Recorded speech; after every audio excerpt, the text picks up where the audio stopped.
안녕하세요, 백지입니다. 이번 시간에는 중학교 3학년 과학 2단원 기권과 날씨에서 기권과 지gun 기온에 대해 한번 알아보도록 할게요. 첫 번째, 기권의 층상 구조입니다.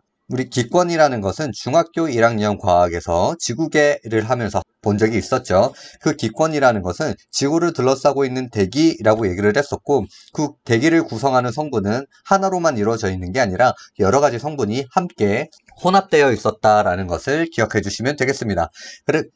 그 중에서 가장 많이 차지하고 있는 것은 바로 질소였고요. 두 번째가 산소, 세 번째가 아르곤, 네 번째가 이산화탄소 순으로 많았다. 그 다음 나머지 기타 0.04%를 차지하고 있다라는 것을 보시면 되겠습니다. 그리고 우리 기권을 이루고 있는 대기는 지구 지표면으로부터 약 높이 1000km까지라고 얘기를 했었습니다. 여기까지가 우리가 중학교 1학년 때 배웠던 과정이었고요. 다음 페이지 기권의 층상 구조를 보면서 좀 더 자세히 알아보도록 하겠습니다. 두 번째, 기권의 층상 구조입니다. 기권의 구분 기준을 봤을 때 높이에 따른 기온 분포다라고 보시면 되는데, 일단 네 가지의 층이 있습니다. 대륙권이 있고요. 성층권, 중간권, 열권, 총 4개의 층으로 되어 있고요. 높이 올라갈수록 기온이 낮아지는 층에 대륙권과 중간권이 있다. 그 다음 높이 올라갈수록 기온이 높아지는 층 성층권과 열권이 있다. 높이 올라갈수록 점점 기온이 낮아져야 되는 거 아닌가요? 왜 기온이 높아질까? 우리는 다음 페이지를 보면서 각각의 기권의 층상 구조의 특징을 한번 보도록 하겠습니다. 두 번째, 기권의 구조와 특징입니다. 대륙권부터 보도록 할게요. 대륙권은 지표에서 높이 약 11km까지 구간이다 라고 보시면 되고, 위로 올라갈수록 기온이 낮아지는 특징을 가진다 라고 보시면 됩니다. 이유는 지표면에서 방출하는 열을 올라갈수록 적게 받기 때문이다 라고 알고 계시면 되고, 또 대륙권은 대부분의 공기가 모여 있다 라고 보시면 됩니다. 그래서 그 공기 부분에는 수증기도 포함이 되어 있지만 대류가 활발하게 일어나기 때문에 비나 눈 등의 기상현상이 나타난다라고 보시면 됩니다. 일단 대류가 뭔지 알아야 되겠죠? 대류라는 것은 열을 받아 따뜻해진 기체나 액체는 부피가 커지고 밀도가 작아지기 때문에 위쪽으로 올라가게 됩니다. 위쪽으로 올라가게 되면서 가지고 있던 열을 전달하게 되는데, 우리 지표면의 공기에는 수증기도 같이 포함이 되어 있겠죠. 가벼워진 공기가 위로 올라가면 어떻게 될까요? 점점 기온이 낮아지기 때문에 수증기로 있었던 물이 올라갈수록 액화가 돼서 어떻게 된다? 물방울이 형성된다. 그 물방울이 형성돼서 공기 중에 떠다니는 것을 우리는 이것을 무엇이라고 한다? 바로 구름이라고 하는 것입니다. 그래서 그 구름에 의해 비나 눈 등의 기상현상이 나타난다라고 보시면 되고, 앞에서 얘기했던 대류 꼭 기억을 해주시면 되겠습니다. 그리고 다음 페이지 보도록 할게요. 두 번째, 성층권입니다. 높이 약 11km에서 50km까지 구간이라고 얘기를 하고요. 성층권은 특이하게도 위로 올라갈수록 기온이 높아진다라는 것이죠. 성층권에는 오존층이 있는데, 이 오존층은 태양에서 오는 자외선을 흡수를 해서 지표면에 살고 있는 생명체들을 보호해주는 역할을 한다라고 얘기를 했었습니다. 그 오존층이 자외선을 흡수를 하면 가열이 된다라고 보시면 되겠습니다. 그렇게 해서 점점 위로 올라갈수록 기온이 높아진다 라는 특징을 가지고 있죠. 그리고 아랫부분이 기온이 낮고 올라갈수록 기온이 높기 때문에 대류 현상이 일어나지 않는 안전한 층이다 라고 보시면 됩니다. 그렇기 때문에 비행기의 항로로 이용이 되고 있는 것이죠. 그리고 중간권 한번 보도록 할게요. 중간권은 높이 약 50km에서 80km까지 구간이다 라고 보시면 되고, 중간권은 대류와 마찬가지로 위로 올라갈수록 기온이 낮아지는 특징을 가지고 있습니다. 위로 올라갈수록 기온이 낮아지는 특징을 가지고 있으면 뭐가 발생을 한다? 대류가 발생한다 라고 얘기를 했었죠. 하지만 중간권에는 수증기가 거의 없기 때문에 기상현상은 나타나지 않는다 라고 보시면 됩니다. 중간권은 지표에서 방출되는 에너지가 적게 도달하기 때문에 점점 기온이 낮아진다 라고 보시면 되고, 성층권에서 오존층이 가열됐던 열 에너지도 중간권에 큰 영향을 주지 않는다라고 보시면 되겠습니다. 그래서 우리 중간권에서 기권 중에 가장 낮은 온도를 가지고 있다. 80km 부분 중간권 계면에서 기온이 가장 낮다라고 보시면 되고 유성이 관측되는 특징이 있다라는 것을 기억해 주시면 되겠습니다. 그리고 네 번째 열권입니다. 열권은 높이 80km에서 1000km까지 구간이다 라고 보시면 되고 위로 올라갈수록 기온이 높아지는 특징을 가지고 있습니다. 태양 에너지를 직접적으로 받고 있기 때문에 위쪽부터 직접 가열돼서 점점 기온은 높아진다. 그래서 아래로 내려올수록 기온이 낮아지는 특징이다 라고 보시면 되고 열권에는 공기가 매우 희박하기 때문에 거의 없다라고 보시면 되겠습니다. 공기가 거의 없기 때문에 어떻게 된다? 낮과 밤의 기온차가 매우 크게 나타난다 라고 보시면 되겠죠. 또 다른 특징은 고위도 지방에서 오로라가 관측되는 특징을 가지고 있다라고 보시면 되겠습니다. 그리고 다음 페이지 보도록 할게요. 유성은 중간권에서 관측되는 특징을 가지고 있다라고 얘기를 했었죠. 유성은 외권에 그러니까 우주에 있는 천체가 남긴 암석 조각들이 지구로 들어오면서 대기와 마찰을 하게 되면서 밝게 빛이 나는데 이 빛이 나는 이유가 마찰에 의한 연소로 밝게 빛난다라고 보시면 되겠습니다. 오로라는 열권에서 보이는 특징이다 라고 얘기를 했었죠. 그래서 이 오로라는 태양에서 날아오는 전기를 띤 입자가 기권의 상층에 있는 대기 입자들과 충돌을 하면서 빛을 내는 특이한 현상이다 라고 보시면 되겠습니다. 그리고 다음 페이지 보도록 할게요. 두 번째 복사 평형입니다. 복사 에너지라는 것은 어떤 물질의 도움을 받아서 에너지가 전달되는 것이 아니라 그대로 입자 또는 파동 형태로 직접 전달되는 것을 우리는 복사 에너지다 라는 것입니다.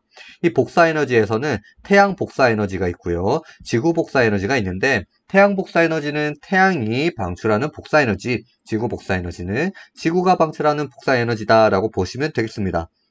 그래서 우리 지구 복사 평형을 볼 건데 복사 평형이라는 것은 물체가 흡수하는 복사 에너지 양과 그 물체가 방출하는 복사 에너지 양이 같다. 그래서 온도가 일정하게 유지된다 라고 보시면 됩니다. 이 복사 평형이라는 것은 지구에서 나타나게 되는데 흡수한 태양 복사 에너지와 같은 양의 복사 에너지를 지구가 방출하기 때문에 지구는 복사 평형을 이루고요. 그래서 연평균 기온이 일정하게 유지된다라고 보시면 되겠습니다. 옆에 그림을 보면 태양에서 나오는 100%의 복사 에너지가 있는데 그 중에 20%가 대기와 구름에 흡수가 되고 지표면에 50%가 흡수가 된다. 나머지는 반사에 의해서 빠져나가게 되는데 이때 지구에서 방출되는 에너지를 보면 대기에 의한 흡수와 방출이 있습니다. 나머지는 재흡수가 됐고 나머지 방출되는 것이 70%. 그러면 태양 복사 에너지는 20%와 50%가 흡수되어서 총 70%가 나왔죠. 이 그대로 지구가 70%를 방출한다. 그래서 지구에서는 일정한 온도가 유지된다라고 보시면 되겠습니다. 만약에 지구에서 복사 평형이 무너진다면 어떻게 될까요? 점점 에너지가 쌓인다라고 봤을 때 지구 내부의 온도가 조금씩 올라가게 되겠죠. 그 원인에 대해 한번 알아보도록 하겠습니다. 바로 지구 온난화입니다. 지구 온난화는 온실 효과에 의해 나타나게 되는데 온실 효과는 지구 대기가 지구에서 방출되는 복사 에너지를 대부분 흡수를 하고 그대로 다시 우주 밖으로 보내야 되는데 이 흡수한 복사 에너지 일부를 지표면으로 다시 방출한다라는 것입니다.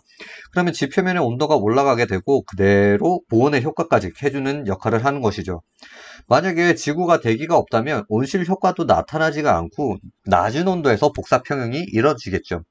지구 대기가 있기 때문에 우리는 일정한 온도를 그대로 유지를 함으로써 생명체가 살아갈 수 있다라고 얘기를 했습니다. 그만큼 일교차가 적어지는 거죠. 하지만 대기가 없다면 온실 효과는 나타나지가 않지만 낮은 온도에서 복사 평형을 이룬다라는 것을 보시면 되겠습니다. 그리고 다음 페이지 보도록 하겠습니다. 왜 온실 효과라는 이름이 붙었냐면 유리창으로 된 온실 있죠. 우리가 식물원 같은 데 가면 유리로 된 온실들이 있을 겁니다.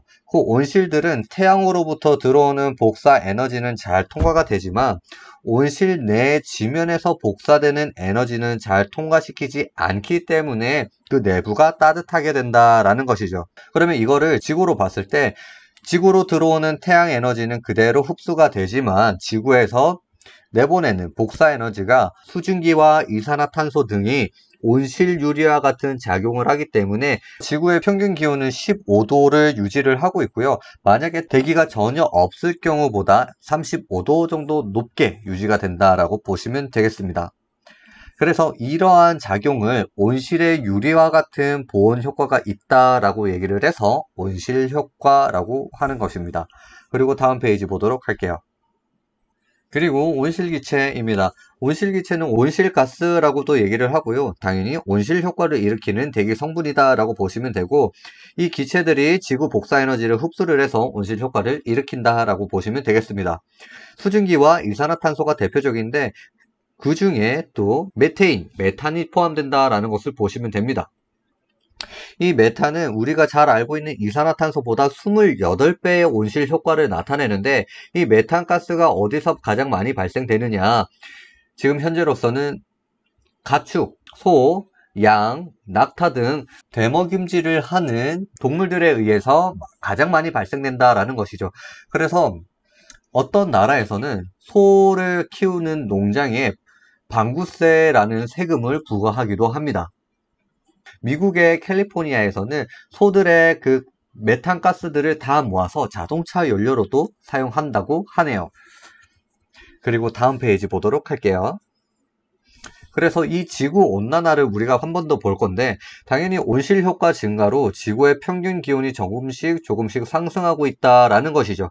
우리가 앞에서도 메탄가스가 이산화탄소보다 28배가 더 높은 온실 효과를 나타낸다라고 얘기를 했는데 지금 동물들이 만들어내고 있는 온실가스보다는 우리 현재 인류가 산업활동으로 인한 온실기체량이 점점 증가하고 있다는 것이죠. 대표적인 온실기체가 뭐다? 바로 이산화탄소 증가다라는 것이죠. 밑에 그래프를 한번 보도록 할게요. 1860년 산업이 시작되고 나서부터 조금씩 이산화탄소 농도가 증가하게 되는데 이산화탄소 농도가 증가할수록 전체적인 평균 기온도 올라가고 있다라는 것을 볼 수가 있는 겁니다. 그러면 이산화탄소 농도를 무시하지는 못하겠죠. 그래서 이 지구 온난화에 의해서 빙하가 녹으면서 해수의 부피가 증가하게 되고 이 해수의 부피가 증가하니까 해수면이 상승하게 되고 해수면이 상승하니까 육지가 전체적으로 많이 줄어들었다라는 것이죠. 그리고 기상이변이 자주 일어나는데 전 세계적으로 폭염과 홍수 등이 자주 발생한다라는 것을 볼 수가 있습니다. 이렇게 해서 오늘은 여기까지고요. 다음 시간에 또 다른 영상으로 찾아오도록 하겠습니다. 안녕.